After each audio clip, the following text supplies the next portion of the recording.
अस्सलामु अलैकुम। लेक्चर 36 कैफ 1 का स्टार्ट हो गया। अच्छा, कल वैसे रिज़ल्ट की छुट्टी है, लेकिन आप लोग आ रहे हैं टेक्स्ट पढ़ने, तो कल इंशाल्लाह हम क्लास करेंगे। अब मुझे ये बताएं कि ज़ाहिर है मैं तो अपनी छुट्टी मार रहा हूँ ना, ऐसे ना करो।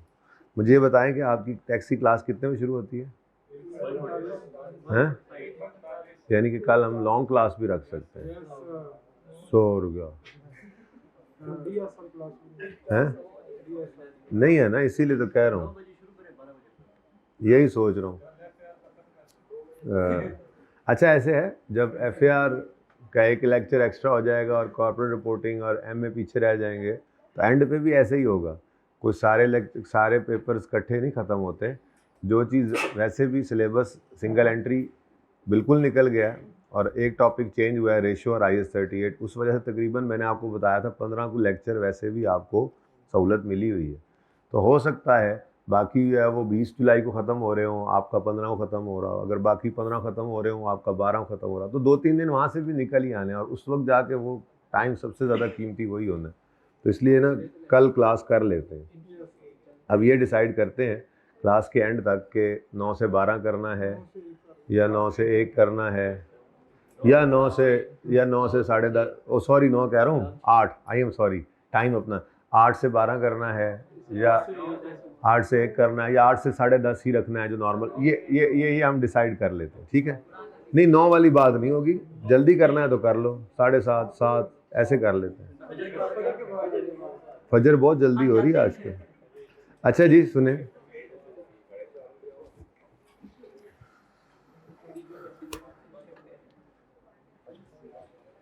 आपको क्वेश्चन 8 करा दिया, हाँ होमवर्क के अंदर था मंडे लिमिटेड, तो हो गया ये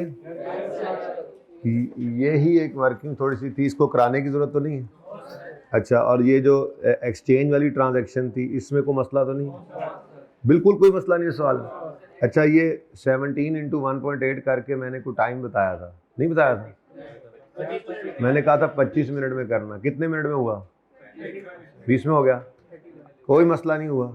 आपको क्या मसला है?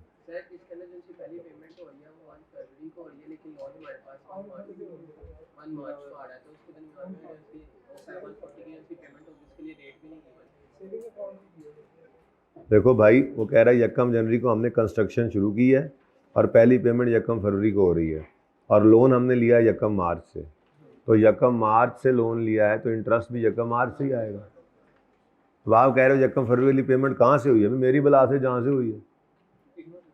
नहीं, ओन फंड से होगी, आपके पास अपने पैसे भी पड़े होते हैं कि आपने बिल्डिंग खामखा कसम ही उठाई हुई है कि लोन के पैसों से ही करनी है, अपने पास ही पैसे पड़े होते हैं, ठीक है ना?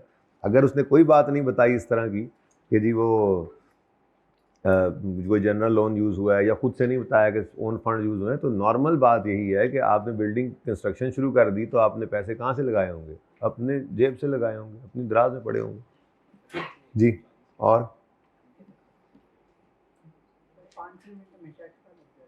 बस ये ऐसा ही है, 5-6 मिनट जो एक्स्ट्रा लगते हैं, मतलब मार्क्स इंटू 1.8 करके जी। नहीं, ये ज़्यादा है, लेकिन इसकी प्रैक्टिस मैं डे 1 से इसीलिए कह रहा हूँ करें। अगर मार्क्स इंटू 1.8 करके करते रहे, इसका असल टाइम कितना बनता था? 17 इंटू 1.8 करें तो अब ये 31 मिनट्स असल टाइम है। तो ये पर्चे के अंदर भी असल टाइम 4-5 मिनट ऊपर हो जाएंगे, वो जब आपकी फुल तैयारी होगी। मतलब ये सवाल बड़ा जो होता है, ये कभी कभी थोड़ा सा ज़्यादा टाइम ले जाता है, लेकिन वो 30-31 मिनट वाला 35-36 मिनट में हो जाए, मानने वाली बात है। लेकिन 30-31 मिनट वाला 1 घंटे में हो, ये गड़बड़ है, ठीक है? अब इसके 4-5 मिनट, इवन 10 मिनट भी ऊपर लग जाए तो वो कहाँ से कवर हो रहे होते हैं भाई? कुछ आसान सवाल भी होते हैं पर्चे में, MCQs 10 नंबर के होते हैं और उनके 18 मिनट होते हैं, रीडिंग टाइम में तैयार हो जाते हैं, 5 मिनट में वो कर लेते हैं। कोई एक आधा सवाल और ऐसा होगा जो आपका मतलब 15 मिनट का टाइम उसका होगा, लेकिन वो 10 मिनट में हो जाएगा। इस तरह से कुछ सवालों में टाइम बचता है, कुछ में एक्स्ट्रा लगता है। स्टिल आप जो है वो 85-90 को टच कर पाते हैं, 100 को तो कम बच्चे ही टच कर पाते हैं, एक बात कर रहा हूँ, तो वो इनफ होता है, ठीक है? लेकिन 1 घंटा इज़ नॉट गुड। वो तो साथ साथ करनी थी ना, वो तो साथ साथ करनी थी, और अब करें? नहीं नहीं, वो साथ साथ करनी थी। क्लास एक हफ्ता लेट हो जाती तब भी कोई मसला नहीं था, लेकिन अभी भी जो मैं आपको क्वेश्चंस देता हूँ, जैसे मैंने आपको क्वेश्चंस बताए थे वीकेंड के ऊपर कि ये क्वेश्चंस करने हैं, वो सारे कॉन्सेप्ट को कवर कर रहे होते हैं। वो क्वेश्चंस एक सिटिंग में करने का कहता हूँ, वो अब उन बच्चों के लिए है जिन्होंने पहले प्रैक्टिस कम की थी, उन्हीं को ही क्वेश्चन देता हूँ, और जिन्होंने की थी अच्छी उनकी रिवीजन के लिए होते हैं। तो एक सिटिंग में बैठ के वो सवाल करें, एक वीकेंड पे करेंगे, 2 पे करेंगे, ये 1 घंटे से 50 मिनट पे आएगा, 40 मिनट पे आएगा, इसके आसपास ही रहेगा, फिर ये आहिस्ता आहिस्ता इंप्रूव होता जाएगा। लेकिन मैंने ये पहले भी, जब बच्चे मेरे पास आए भी थे लेक्चर्स कवर ना करके जो, तो मैंने उनको यही कहा था कि केड़ी जल्दी है, तो करके आएँ, प्रैक्टिस करके आएँ। बहरहाल कोई बात नहीं है, अभी भी ये मौका है, जब भी आप रिवीजन करें। वो छोटे सवाल नहीं करने हैं, वो लेक्चर पढ़ते हुए तो हमने वो 70 सवाल है कॉन्सेप्ट बिल्डिंग क्वेश्चन में, सारे ही कर दिए थे, उसके बाद मुड़ के कभी उधर नहीं देखा, जरूरत भी नहीं होती। ठीक है, चले जी, फिर इसको मैं ओके कर दूं। चले, इट्स ओके, करते हैं इम्पेयरमेंट शुरू करते हैं। पहले ज़रा अभी इसको थोड़ा सा और छेड़ लें। अच्छा जी, ये क्वेश्चन करते हैं, इसमें असल में गवर्नमेंट ग्रांट तो आई है, लेकिन उस ग्रांट को सिंपली क्या किया गया है, पेज नंबर 96 को अगर हम देखें तो इस ग्रांट को सिंपली क्या किया गया है, A government grant related to warehouse amounting to 300 million was received on 1 September 2024. The receipt of grant was used to, page number 96. The receipt of grant was used to reduce utilization of running finance facility.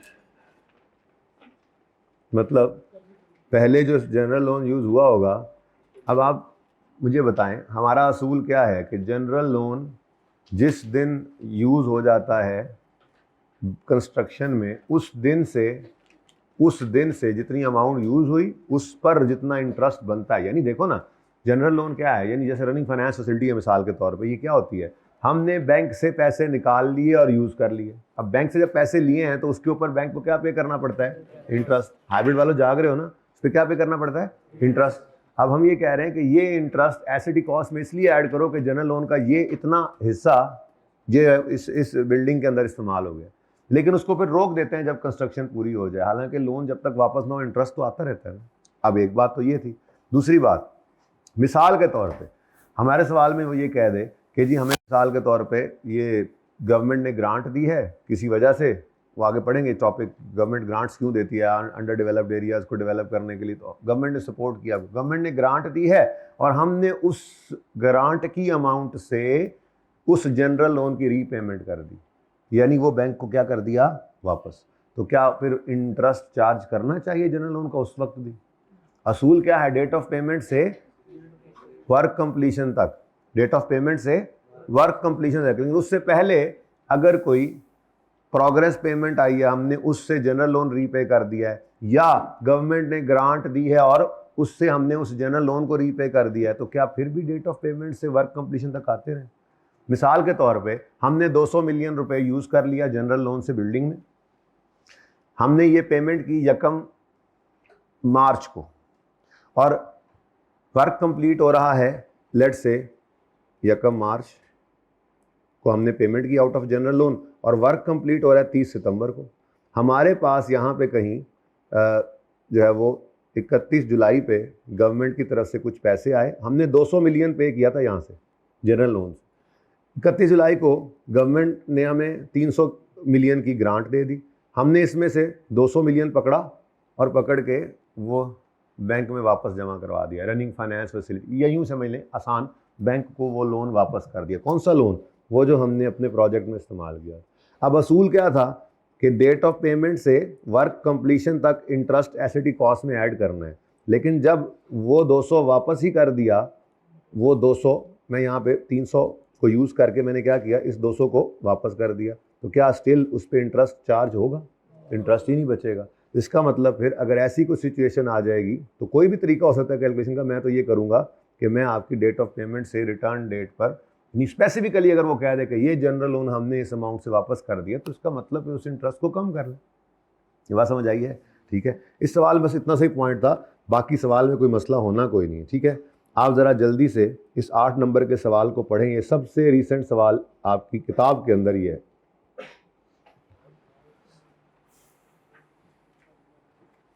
बिस्मिल्लाहिर्रहमानिर्रहीम।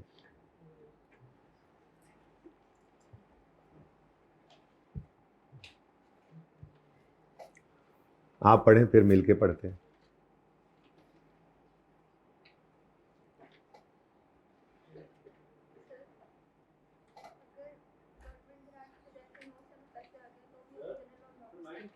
Mic नहीं चल रहा, चलो सवाल तो करते जाओ।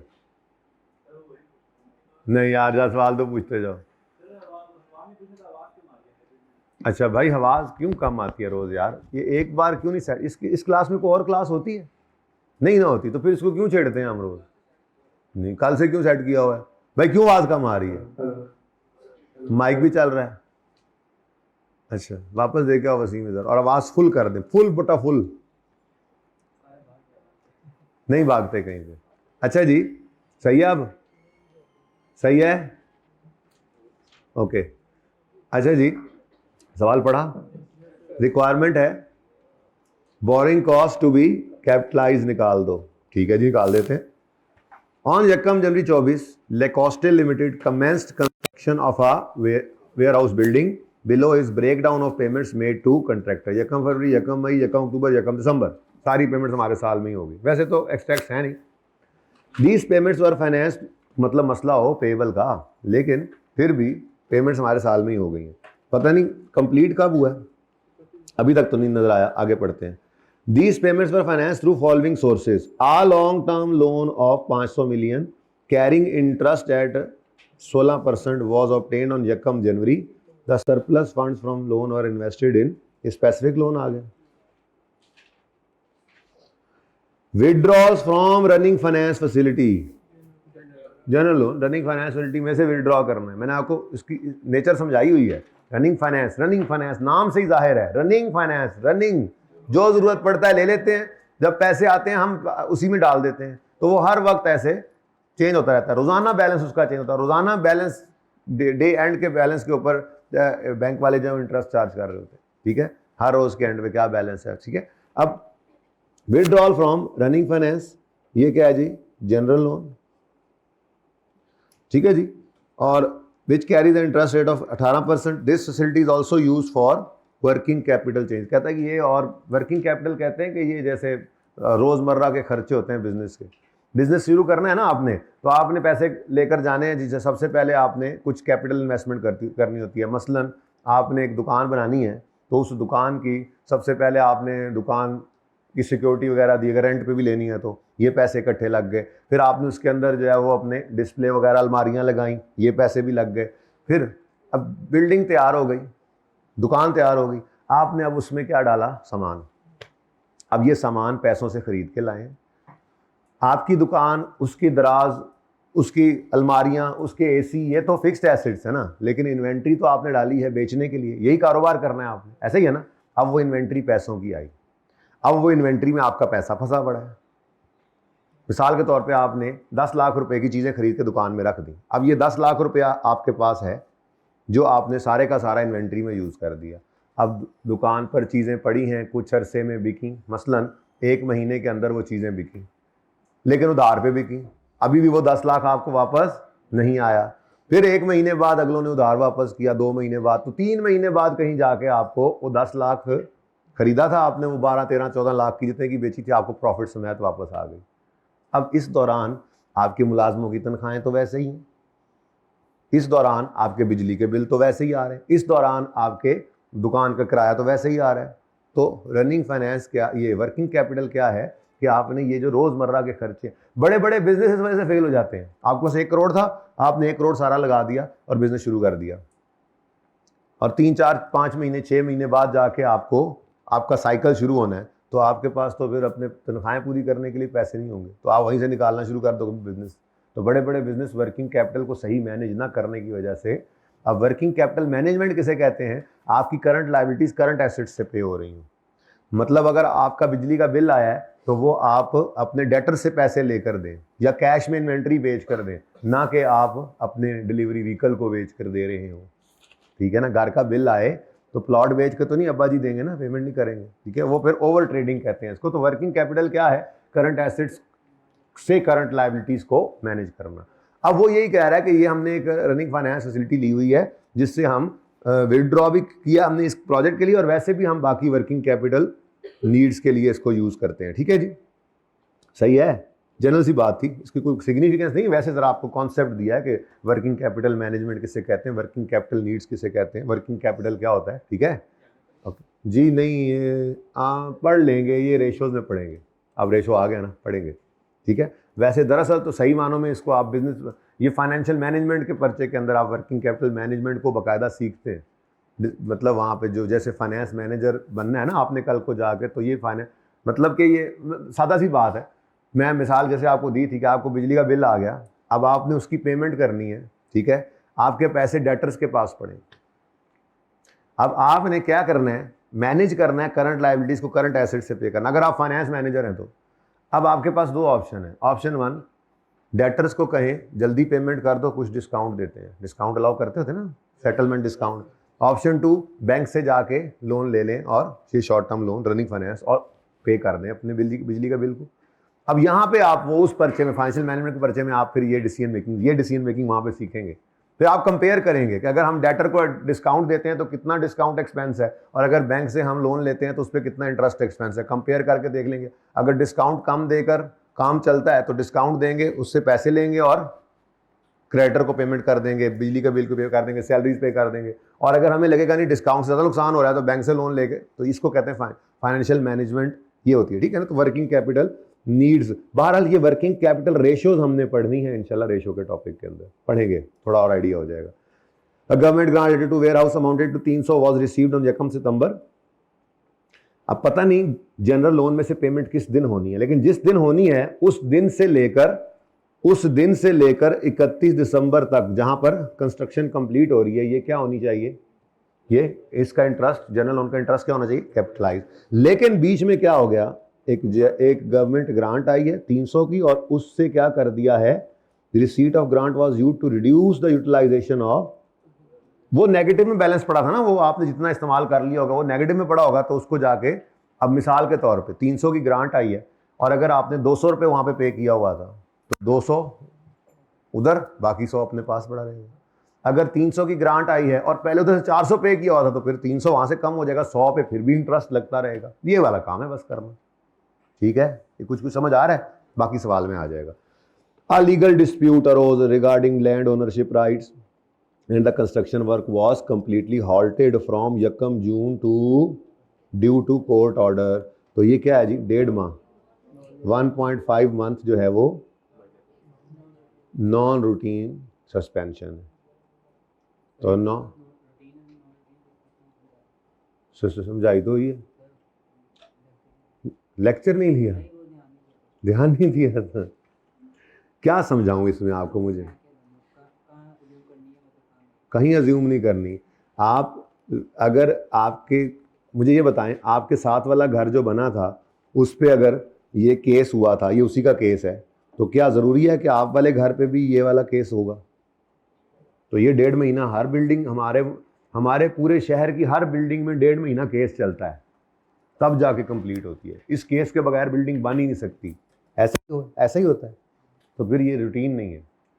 Routine क्या है, रूटीन ये है कि हमारी क्या, हर बिल्डिंग यहाँ पे जब भी उसका लंटर डलता है वो 15 दिन के लिए काम रुका रहता है। क्यों जी, वो पक्का होगा तो ऊपर काम शुरू करेंगे। यानी कंस्ट्रक्शन मतलब प्रैक्टिकली चल ही रही होती है। उसमें स्टैंडर्ड अभी आज पढ़ाता हूँ ना, उसके अंदर उसने बात की हुई है कि अगर फिजिकल कंस्ट्रक्शन रुकी हुई है लेकिन कोई एडमिनिस्ट्रेटिव काम, कोई टेक्निकल काम उसमें जारी है स्टिल, तो हम कहेंगे कि ये काम चल रहा है। ठीक है, ध्यान दिया करो। नॉन रूटीन, तुमको कल छुट्टी क्यों की, पहले तो ये बताओ। अच्छा, चलो ठीक जी। गवर्नमेंट ग्रांट भी इन्वेस्ट हो सकती है, इन्वेस्ट हो गए तो इन्वेस्टमेंट इनकम भी आ सकती है, लेकिन वो इनकम फिर जाएगी कहाँ, अदर इनकम। राइट इशू भी बच गया, अगर आपने शेयर्स इशू किए, पैसे पड़े हैं, इन्वेस्ट हो सकते हैं। इन्वेस्टमेंट कोई आपको रोक सकता है? आपके पास पैसे पड़े हैं, गवर्नमेंट ने आपको पैसे दे दिए, आपकी मर्जी यार, जहाँ मर्जी करो, आपको वेले पड़े, आप इन्वेस्ट करो। आपने ओनर से पैसे लिए हैं, आ गए, आपने कहा जी इनको मैंने बिजनेस में यूज नहीं करना, सिर्फ कंस्ट्रक्शन के लिए यूज करना है, इसको साइड पे रखो। ठीक है, अब फारिग पड़े हैं तो जहाँ मर्जी इन्वेस्ट करो, आपकी मर्जी है।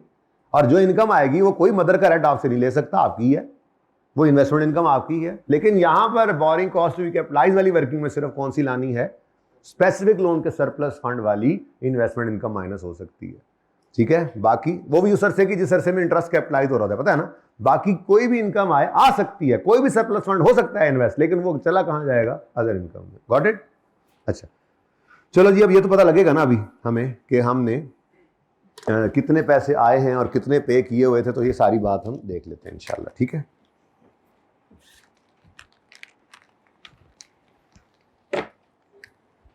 मैं तो कहता हूं तरतीब की कोई खास जरूरत भी नहीं है, ठीक है। जो सवाल की रूटीन हो, जैसे आज मेरा स्पेसिफिक लोन पहले आ रहा है, मैं स्पेसिफिक लोन की लाइन डाल देता हूँ, फिर जनरल लोन आएगा, जनरल लोन का खाना बना दूंगा, फिर ज़रा खुले हो जाते हैं ना। फिर ग्रांट आ गई इसी, तो ग्रांट का खाना ही बनाना है ना, ठीक है। और सही है। क्वेश्चन नंबर कौन सा है? Question number 9, page लेकोस्टे।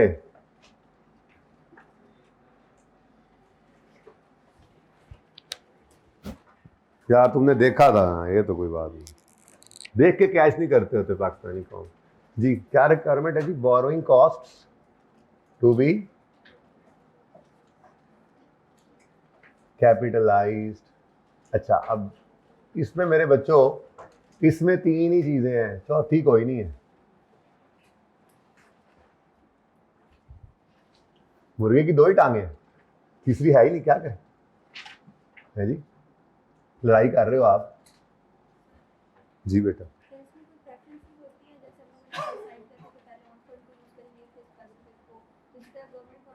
मेरे ख्याल में तो गवर्नमेंट ग्रांट भी पहले यूज है, तो कोई फर्क नहीं है, वो फ्री ऑफ कॉस्ट है फंड, ठीक है, उसको भी पहले यूज करना चाहिए, ठीक है। तो फिलहाल सवाल ही ऐसा डिजाइंड है कि ये बात ही नहीं आनी, एंड पे करके वो आना है। मेरे ख्याल में सबसे एंड भी आया है उस नंबर, उसके बाद पता नहीं को पेमेंट भी हुई है कि नहीं हुई है। हुई है, चले देख लेते हैं। तो नंबर 1 वैसे तो नहीं लिखना चाहिए था, लेकिन चलो, loan processing charges. Number 2 etcetera. Number 2 interest expense on specific loans. अच्छा, अब लोन किस्तों वाला नहीं है, उसकी किस्त वापस हो नहीं रही, तो बस एक ही स्टेप में इंटरेस्ट निकल आएगा। अच्छे सवाल थे। Granite corporation, SIL, steady industries limited, ये दोनों अच्छे सवाल थे। इनमें किस्तों वाले लोन थे, तो इंटरेस्ट एक्सपेंस निकालते हुए भी आपको बार बार देखना पड़ता था लोन का बैलेंस चेंज हो रहा है। जब चेंज होता था तो फिर आप इंटरेस्ट निकालते उसको देखते थे, ऐसे ही है ना। उसके अलावा कहीं नहीं ऐसा हुआ। चलो लेस करेंगे इसमें से investment income on surplus fund of specific loan. बस आगे क्या लिखना पता ही आपको, ठीक है। उसके बाद तीसरी चीज क्या आती है जी यहां पर? Interest expense on general loans.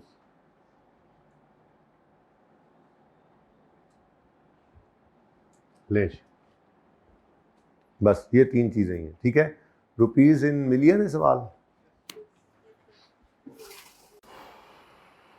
अच्छा जी, तो हम भी फिर मिलियन में कर लेते हैं। अब मिलियन वाले सवाल में फिर डेसिमल के बाद 2 डिजिट हम यूज कर लिया करते हैं बस। तो रुपीज इन मिलियन यहाँ पर, ये तो कोई नहीं नजर आया मुझे, बाकी चीजें देख लेते हैं जी।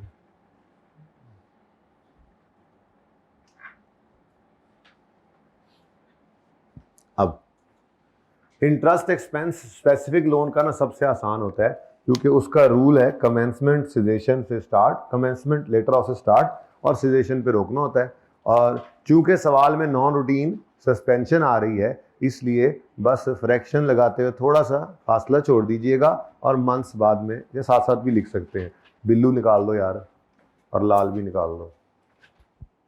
लाल इज नॉट इज अच्छा जी, तो लोन कितना है जी? इधर इधर स्पेसिफिक लोन 500 मिलियन, ठीक है। 16% पर एनम इस पे इंटरेस्ट। देखो, अब मुझे कोई देखने की जरूरत नहीं पड़ रही किस दिन इसमें से पेमेंट हो रही है, फिर कितना इसका इंटरेस्ट किस दिन पे हो रहा है, कितने बचे पड़े हैं, नहीं। इंटरेस्ट एक्सपेंस, क्योंकि ये स्पेसिफिक लोन है ही इसी प्रोजेक्ट के लिए, तो इसका सारा इंटरेस्ट ही एसिड में ऐड होना है। बस रूल क्या है? कमेंसमेंट सिजेशन, ठीक है ना जी। वर्किंग नंबर 1 मैं कह देता हूँ इसको, चलो आज, वैसे ज़रूरत तो नहीं है, बल्कि इसका नंबर ना ही लगाएं, वर्किंग बेशक कर लिया करें पर्चे में साइड पे, कोई मसला नहीं, ठीक है, ज़बानी भी हो सकती है। तो commencement of capitalization of borrowing cost क्या है जी, ये स्पेसिफिक लोन का रूल क्या है जी, letter of loan received, work started, first construction payment, और सीजेशन इसकी जो है वो वर्क कंप्लीशन, या अगर ईयर एंड पहले हो जाए तो वहां पे रोकनी पड़ती है। अच्छा, ईयर एंड पहले हो जाए तो फिर अगले साल उससे आगे शुरू होता है काम, ये ग्रेनाइट कॉर्पोरेशन में हमने देखा था, ठीक है जी। लोन किस दिन आया है, 1 जनवरी 24, नहीं लोन आया किस दिन है बेटा, loan received 1 January, was received on 1 जनवरी, ठीक है। फिर वर्क स्टार्टेड, कमेंस कंस्ट्रक्शन, इधर देखो, वर्क स्टार्टेड 1 जनवरी, फर्स्ट पेमेंट तो कोई बात नहीं, पेमेंट बाद में की होगी, ठीक है जी। तो वर्क स्टार्टेड भी 1 जनवरी 24 को, लेकिन फर्स्ट पेमेंट कब हुई, ठीक है। तो जिस दिन पेमेंट हुई है वही लेटर डेट हमारी बन गई, कमेंसमेंट डेट ये आ गई। और वर्क कंप्लीट किस दिन हो रहा है, साल के एंड पे। तो ये जनाब हमारी कमेंसमेंट से सीजेशन तक की कितना टाइम है जी, 11 मंथ्स। अब ये 11 मंथ्स हैं, इन्हीं 11 मंथ्स के अंदर जून जुलाई भी है, पूरा जून और आधा जुलाई ये सस्पेंशन भी रही, ठीक है। चल अब interest expense on specific loan निकाल लेते हैं जी। लोन कितना है, 500 मिलियन, इंटरेस्ट रेट 16% और 11/12। आंसर के लिए रुक गए हम, ठीक हो गया। अब इसके सरप्लस फंड ने, अच्छा उसने सिर्फ देखो पॉइंट भी इधर ही लिखा हुआ है, surplus fund from the loan, tension ही नहीं है आपको, इस वाली टेंशन ही नहीं दी उसने। अगर यहां से कुछ बच भी गया तो इसके बारे में उसने कुछ लिखा, स्पेसिफिकली उसने लिखा ही वहीं पर ही है। और अगर होता भी तो मैंने आपको बता दिया, हमारे सवाल के हिसाब से इन्वेस्टमेंट इनकम का कोई ताल्लुक नहीं होना था, क्योंकि वो अगर आती भी इनकम तो वो कहाँ जानी थी, अदर इनकम में, पीएनएल में, ठीक है। अब जी गवर्नमेंट ग्रांट, हाँ नहीं, स्पेसिफिक लोन के साथ ऐसा कोई ताल्लुक नहीं है। स्पेसिफिक लोन अगर उसने वापस किया होता तो फिर हम उसको रोकते, फिर तो लोन रिटर्न हो जाता ना। लाइक पिछला सवाल कौन सा था वो, ये टीएल टेक्सटियो लिमिटेड, स्पेसिफिक लोन वापस किया उसने गवर्नमेंट ग्रांट से, स्पेसिफिक लोन तो वापस हुआ ही नहीं है। स्पेसिफिक लोन 1 जनवरी को आया था, 31 दिसंबर तक कोई जिक्र नहीं है कि वो वापस हुआ है। तो इसका लॉन्ग टर्म लोन लिखा भी हुआ है, लॉन्ग टर्म लोन, तो इसका मतलब इसके पूरे साल का इंटरेस्ट इनकर हुआ है। लेकिन चूंकि कमेंसमेंट 1 फरवरी से हुई है तो 11 महीने कैपिटलाइज करना है, बाकी 1 महीना एक्सपेंस आउट। और अगर 1.5 महीना नॉन रूटीन सस्पेंशन है तो ये 1.5 महीना भी यहाँ पे फिर कैपिटलाइज नहीं होगा, बल्कि ये भी कहाँ चला जाएगा, यानी यूं कह लें 2 महीने 15 दिन, 2.5 महीने का इंटरेस्ट पीएनएल में जाना है और बाकी 9.5 महीने का कैपिटलाइज होगा यहाँ पे, ठीक है। और अगर वो कहता कि ग्रांट के पैसे यूज करके हमने 1 सितंबर को ये स्पेसिफिक लोन वापस कर दिया है, तो फिर जाहिर सी बात है, अगर ये 300 की ग्रांट आई है तो 531 अगस्त तक आउटस्टैंडिंग रहना था, 1 सितंबर से 200 रह जाना था, ये कर लेते। पर ऐसा नहीं है, उसने ये कहा है ये utilization of running finance repay करने के लिए यूज किया। मतलब यूं है ना, हमने तो कंस्ट्रक्शन के लिए पैसे जनरल लोन से लिए हुए थे, अब गवर्नमेंट से पैसे आए तो हमने कहा इस पैसे को क्यों रखना है यार, लोन वापस कर दो उसका, बैंक का रनिंग फाइनेंस वापस भर दो उसका, वरना उसका इंटरेस्ट बढ़ रहा है रोजाना के हिसाब से, तो वापस कर देंगे, ठीक है। ओके, स्पेसिफिक लोन वापस करते तो वहां पे भी हो सकता था। अच्छा जी, अब हमें क्या चाहिए जी, सरप्लस फंड्स की इन्वेस्टमेंट इनकम। तो नंबरिंग कर लें, लोन रिसीव्ड, फिर ये 2 है, फिर पक्की बात है 1 मई, फिर हाँ वो नीचे ये नंबर 4 गवर्नमेंट ग्रांट रिसीव हुई, फिर और फिर ठीक हो गया जी। अब रिसीट पेमेंट शेड्यूल बना लेते हैं जी। कुछ बच्चे स्केड्यूल बनाते हैं, कुछ शेड्यूल बनाते हैं, कुछ यूके वाली अंग्रेजी बोल रहे होते हैं, कुछ यूएस वाली बोल रहे होते हैं जी। शेड्यूल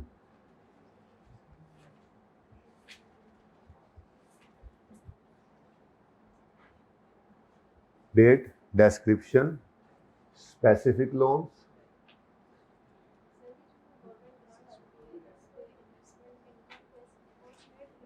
बेटा बोले क्या कह रही हैं?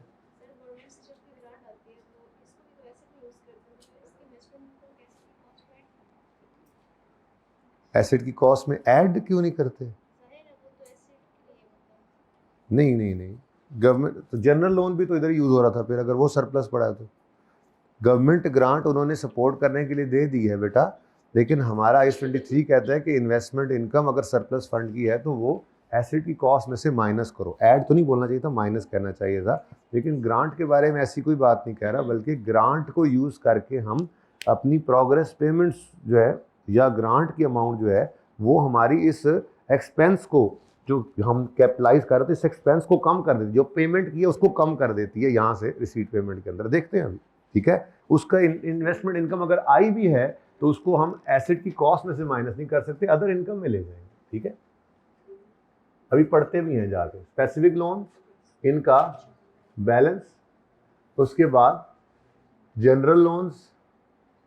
आप गवर्नमेंट ग्रांट पहले भी लिख सकते थे, उसके बाद कोई ग्रांट आ गई तो वो भी देख लेंगे, ठीक है। क्या दिल कर रहा है, ग्रांट पहले लिख लें बाद में लिखें? अच्छा ठीक है, बाद में लिखें। अब लिख लिया जी, अब हम नहीं पीछे मुड़ सकते।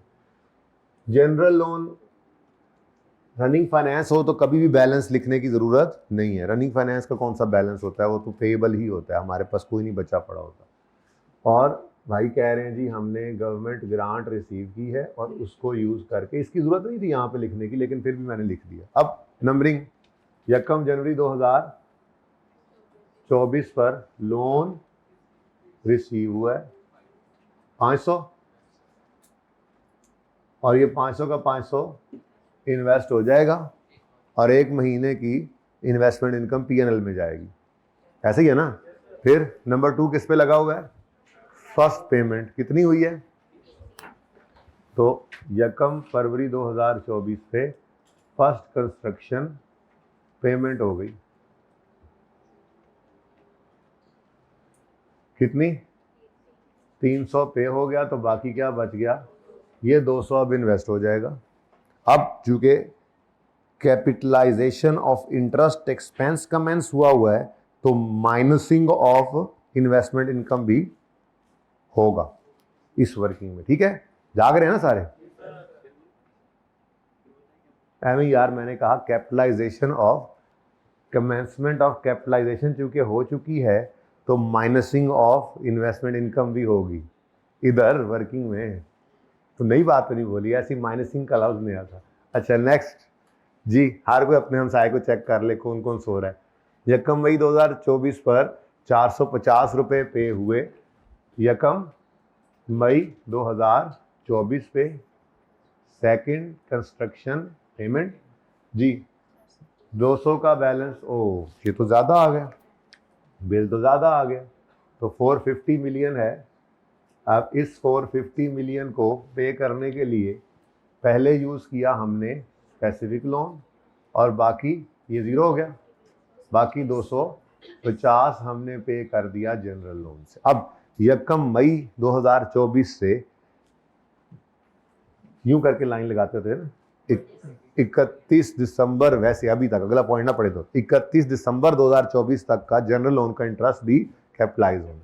वो अलग बात है कि आज वाले सवाल में फनकारी क्या आ गई, लोन ये वाला वापस कर दिया तो 250 लिया हुआ है ना, 250 ही वापस करेंगे, 50 फिर ग्रांट का बच जाएगा। ओके चलें जी, जगा दें सारे अपने हमसायों को, प्लीज़ चेक कर लें हर कोई अपना हमसाया। जब मैं कहता हूं तो हर कोई अपना हमसाया दाएं और बाएं देख लिया करे।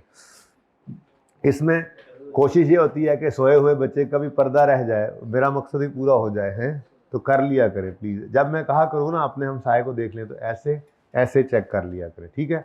जिनकी राइट साइड पे कोई हमसाया नहीं हो या लेफ्ट पे, तो वो सिर्फ लेफ्ट देख लेंगे। दरमियान वाले बच्चों को दोनों तरफ देख लेना चाहिए, एंश्योर किया करें इस बात को।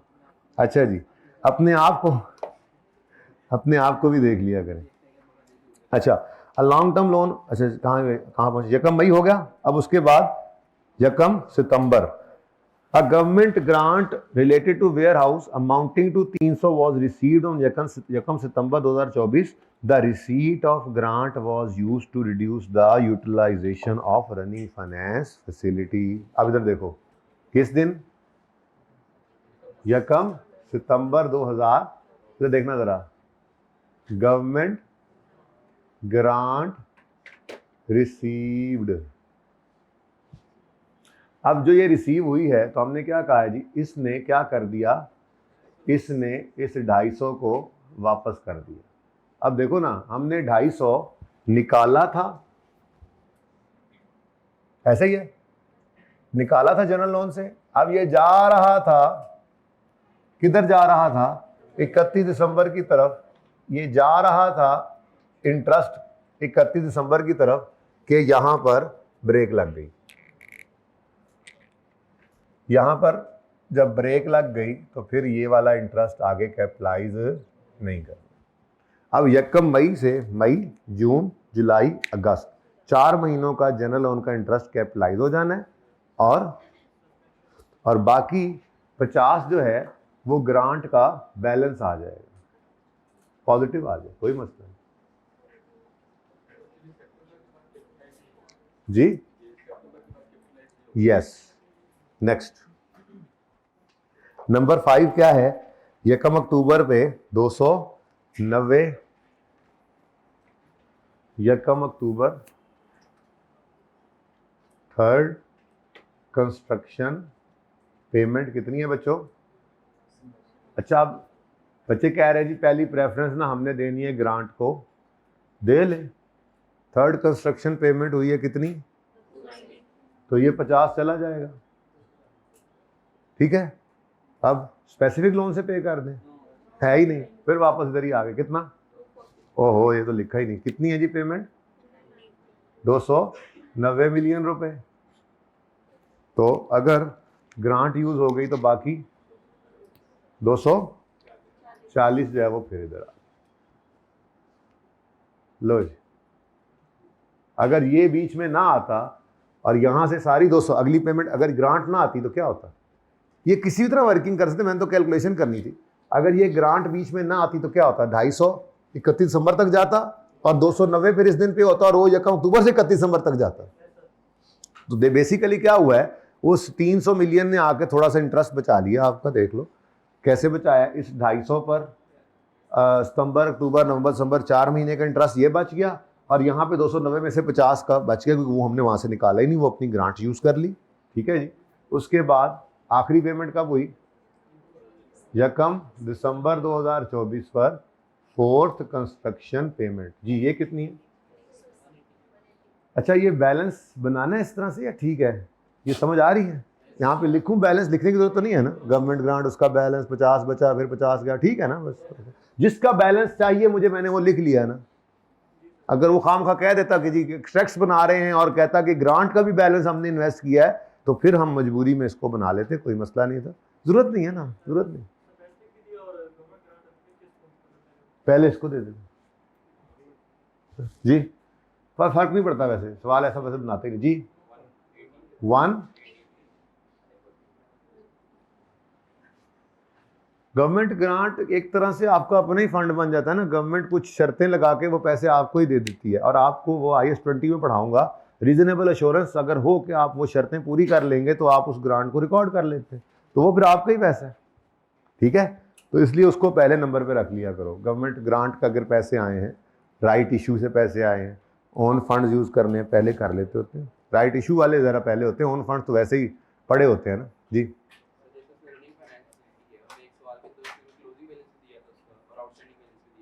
किसका,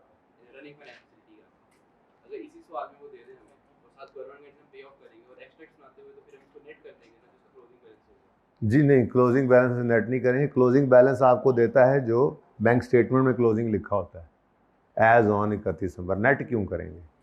हाँ एज ऑन, वो यकम सितंबर को कोई चीज़ अगर आपकी पे हो गई है तो 31 दिसंबर पे क्या वो क्लोजिंग में आ रही होगी? नहीं होती। ठीक है, अच्छा जी, भाई का सवाल ऐसा नहीं था कि मैं रिपीट करता ऑनलाइन वालों। अच्छा चलें आगे, नहीं वो पर बच्चे कहते हैं ना सर सवाल रिपीट किया करें। अच्छा जी, काम खत्म हो गया? ले इना का सवाल सी बस, एवं रोला पाया है भाई जी। इन्वेस्टमेंट इनकम की बारी आ गई है जी। अब देखो इधर 500 बिल्कुल इन्वेस्ट होना है और 1 महीने के लिए होना है, लेकिन ये इनकम अदर इनकम में जानी है, ये इनकम बोरिंग कॉस्ट में से माइनस नहीं होनी। ठीक हो गया। फिर 200 कमेंसमेंट ऑफ कैपिटलाइजेशन, तो माइनसिंग ऑफ, ये बोला था मैंने। ठीक है, तो यकम फरवरी से कब तक जी? यकम मई तक, पूरा फरवरी, पूरा मार्च, पूरा अप्रैल, कितने मंथ्स? तो इन्वेस्टमेंट इनकम एक ही लाइन में निकली बस, सुभान अल्लाह। कितनी जी? 200 इंटू 10% इंटू 3/12। हालांकि आपका दिल कर रहा था ये फासला ना रखें, हैं जून जुलाई है नहीं, पर तरतीब नहीं छोड़ने देता मैं आपको, क्योंकि 2-4 टॉपिक और गुजरे तो ये भूलना, ये ज़रा मुश्किल भी था थोड़ा सा निस्बतन, तो अब थोड़ा सा आसान हुआ है। तो चीज़ें जैसे याद हुई हैं वैसे ही बस करते रहेंगे हर दफ़ा, वरना 3-4 टॉपिक गुजरने के बाद ये ऐसे ही लगेगा पता नहीं ये क्या है, भूला भूला सा होगा। तो इसलिए फिर ये फ़ायदा हो जाता है इन चीज़ों से जी। उसके बाद नेक्स्ट इज जनरल लोन, और जनरल लोन का रूल क्या बताया हुआ है आपको? अमाउंट, नुक्ते लगाते हैं, अमाउंट ऑफ पेमेंट, और अब ये पुराने तरीके से चलते तो ये देखो ये होना था जी। जनरल लोन कितना जी आपने निकाला है यहां से? 250। अब एक ही लोन है और एक ही लोन पर एक ही इंटरेस्ट रेट है, सुकून है, कितना? 18% per annum, it carries interest rate of 18%, तो 18% आया। अब आम हालात में क्या होना था? यकम मई से 31 दिसंबर तक 8 महीने, लेकिन चूंकि बीच में उसने नवा लुच फ्राई किया और क्या बोला, यकम सितंबर को, सिको यार इधर देखा करे, उससे बातें ना किया करो भाई जी। यकम सितंबर को जो ग्रांट आई उससे हमने इसको रीपे कर दिया, तो फिर जी, तो फिर 4 महीने,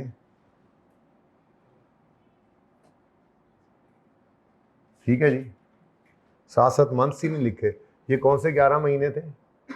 फरवरी, मार्च, अप्रैल, मई, जून, जुलाई, अगस्त, सितंबर, अक्टूबर, नवंबर, दिसंबर। ये कौन से 3 महीने? फरवरी, मार्च, अप्रैल। ये कौन से 4 महीने? मई, जून, जुलाई, अगस्त। अच्छा, उसके बाद फिर ये पेमेंट की वजह से रुक गया, 4 महीने पर रोका। फिर अगली पेमेंट हुई है 240 की, और ये हुई है यकम, तो 240 इंटू 18% इंटू अब अक्टूबर, नवंबर, दिसंबर। वर्क कंप्लीट करो है ना? कितने महीने, कौन कौन से महीने हैं जी? अक्टूबर, नवंबर, दिसंबर। फिर एंड पे हुई है 180 की पेमेंट, यकम दिसंबर को हुई है, तो फिर 180 इंटू 18% इंटू 1/12। कौन सा महीना है जी? जी नहीं, नहीं ना, अक्टूबर, यकम अक्टूबर है ना, अक्टूबर, नवंबर, दिसंबर। दिसंबर क्यों नहीं काउंट होगा?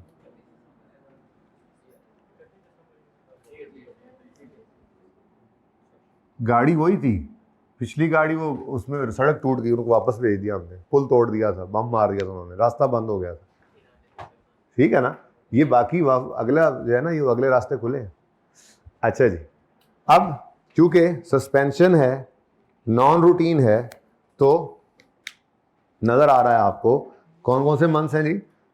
पूरा जून और आधा जुलाई, पूरा जून और आधा जुलाई, पूरा जून और आधा जुलाई, तो -1.5। ठीक है जी। उसके बाद फरवरी, मार्च, अप्रैल, मई, पूरा जून, आधा जुलाई, फिर अक्टूबर, नवंबर, कुछ नहीं जी, बस कहानी तो खत्म हो गई जी। बोले 63.33 एग्जैक्ट, नेट 58.33, उसके बाद जी 22.88 और 82।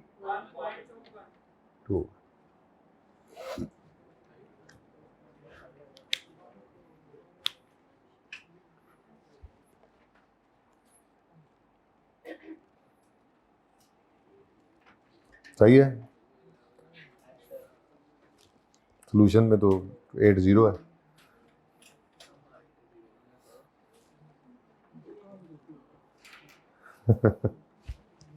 अच्छा जी,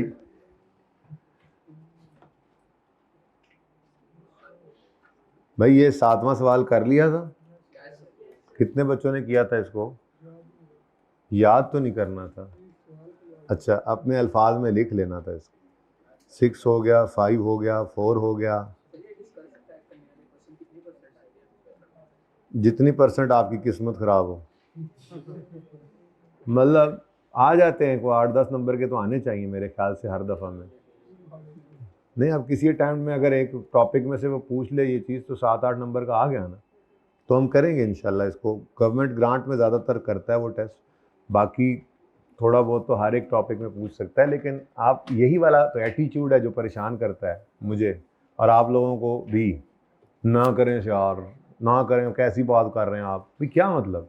उन्होंने आपसे पूछा कि जी आपने एक एसेट लिया है और वो रेंटल पर्पस के लिए लिया है, तो आपके अकाउंटिंग ट्रीटमेंट ज़रा उसको जो है एक्सप्लेन कर दें, तो आप उसको एक्सप्लेन नहीं कर सकते? नहीं, आपकी सोच अगर ऐसी है तो फिर कम ही आएंगे। क्यों कम आएंगे? जो चीज़ें 2-4 बातें बस 2-4 ही लिखनी है, लिखना सिखाऊंगा, तो क्यों नहीं नंबर आएंगे? तो आपको कहेगा गवर्नमेंट ने आपको एक ग्रांट दी है और वो एसेट से रिलेट करती है, बताओ उसका अकाउंटिंग ट्रीटमेंट क्या है। अब आपने जब वो कॉन्सेप्ट पढ़ना है तो उसको लिखना आना चाहिए। यहाँ पे बीए का पर्चा तो है नहीं कि फुट्टे के हिसाब से नापा जाए, कम से कम और अच्छे से अच्छा लिखा होगा, नंबर मिलेंगे। टू द पॉइंट लिखना है।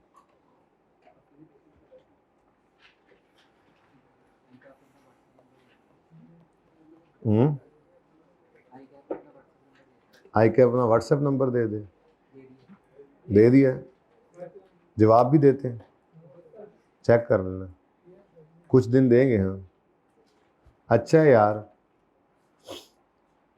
अच्छा, क्वेश्चन बैंक के कुछ क्वेश्चंस हैं जी, वो भी थोड़े बहुत अब हमें, बल्कि ये काफ़ी हैं। तीसरा और 8वां हमने कर लिया, ठीक। आ जाए फिर इसकी थ्योरी ज़रा पढ़ के इसको ख़त्म करते हैं। एक काम करते हैं, बल्कि इसकी थ्योरी आप पढ़ते हैं आज और फिर मैं पढ़ के हम ख़त्म करते हैं और हम आइस 36 को शुरू कर रहे हैं, ठीक है? आइस 36 स्टार्ट करते हैं। इसकी थ्योरी है जो आपने सारी पढ़ते जाना है, पढ़ते जाना है। आपको 1-2 जगह पे मसला कहाँ पे आना है मैं बता दूँ, यहाँ पे तो कहीं पे भी नहीं आना। ये वो सारे रूल्स हैं जो आपको पढ़ाए हैं मैंने। मतलब देखो ना, आप यहाँ पे लिखा हुआ है क्वालिफाइंग एसिड किसे कहते हैं। अब उसकी थोड़ी एक्सप्लेनेशन है, इससे हेल्प मिलती है चीज़ों में। एग्जाम्पल आ गई, एग्जाम्पल समैथ, capitalize as part of cost of asset. तो आपको कैपिटलाइज करना विद एग्जाम्पल्स पढ़ना है। बोला ना करें यार, जब मैं बोल रहा हूँ तो आप बोला ना करें, कुछ थोड़ी सी शर्म होनी चाहिए। स्पेसिफिक बोरिंग के रूल्स हैं, जनरल, तो यहाँ पर आपको सारा कुछ करवाया गया है जो ये वही चीज़ें हैं। इसको एक नज़र देखना ज़रूर है। ये सबसे इम्पोर्टेंट इसका एरिया है जिसको मैंने ज़बानी कलामी काफ़ी हद तक पढ़ाया है, लेकिन यहाँ से इसको ज़ाहिर है मैंने रीड भी करवाना है। कमेंसमेंट, सस्पेंशन, सीजेशन, ये सबसे इम्पोर्टेंट। उसके बाद ये वाली जो एग्जाम्पल है ये आप इंशाल्लाह ज़रूर गलत करेंगे, एक चीज़ गलत कर जाएंगे। ध्यान से पढ़ना है, अगर ध्यान से पढ़ेंगे तो फिर उम्मीद नहीं होगी गलत, ठीक है जी? ये मैं अभी आपको पढ़ा रहा था। Expenditure on qualifying asset include only those expenditure that have resulted in payments of cash और transfer of other asset expenditures are reduced by any progress payment received and grant receive in connection with the asset. तो उस asset से related grant आ जाए तो उस expenditure को reduce कर रही है।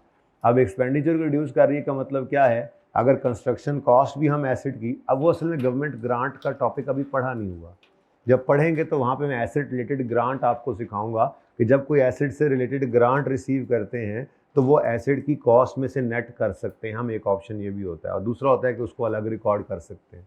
तो यहाँ पर वो यही कह रहा है, ये expenditure on qualifying asset are reduced by any progress payment receive, जो मतलब आप अगर कंस्ट्रक्शन कर रहे हैं तो आपको रिसीव हुई है, या grant received in connection with the asset. तो इस एग्जांपल को थोड़ा सा आप ट्राई करेंगे, आपके साथ ये एक और तरतीब पे हुई देखने की कोशिश करेंगे, आप समझ आती है नहीं फिर कल बात करेंगे आगे। तो सवाल सारे ही हमने किए हुए हैं।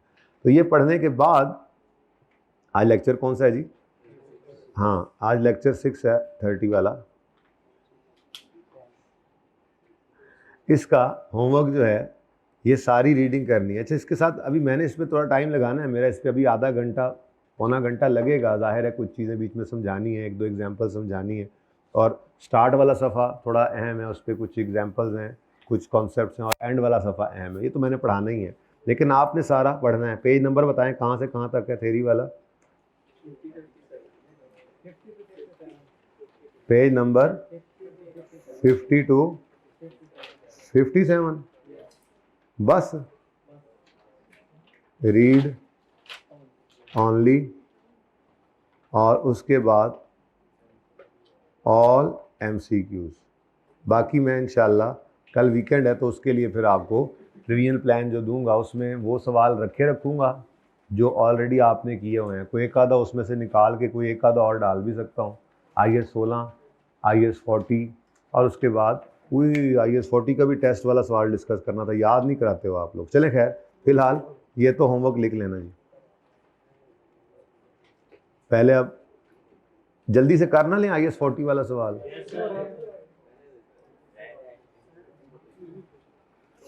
इजी तो था, बिल्कुल ऐसे ही है। चलें फिर यहाँ पे पार्ट 1 क्लोज कर दें, पार्ट 2 स्टार्ट करते हैं। IS 36 शुरू करें।